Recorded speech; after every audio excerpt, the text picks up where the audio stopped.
On this slide, we talk about stakeholder analysis, and the stakeholders in this are the nurses, the patients, and the management.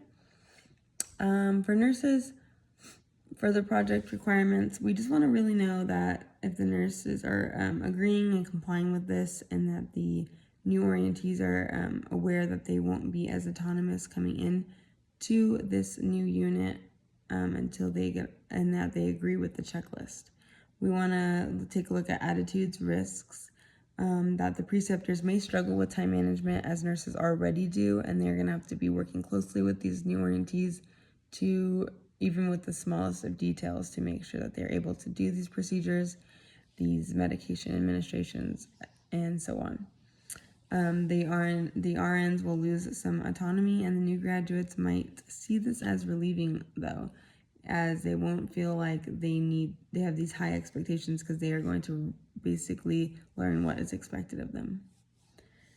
Actions to take: nurses are to follow these guidelines, and they must be honest in providing documentation when near miss errors have occurred in order for the analysis and the outcomes of this to be factual. For patients, they just need to be compliant with these checklists and just be involved in the care.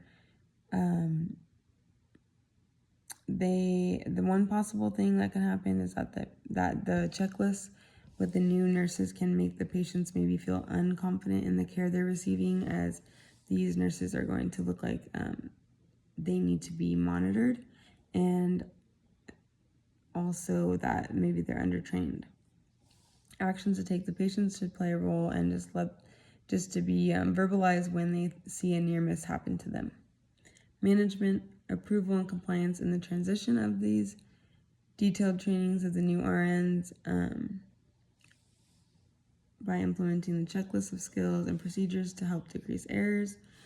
Attitudes and risks: that the management might see this as a waste of nurses' their time when they have several patients under their care, and maybe it might implicate the care of others and decrease safety in other aspects while we're trying to increase the safety in one aspect. But they could see that reducing errors and near misses and that lead to death can obviously save money in the long run, and not lose their patients and increase satisfaction. So it could be a great thing for them as well. Also, management will see a safe environment for nurses to admit their mistakes.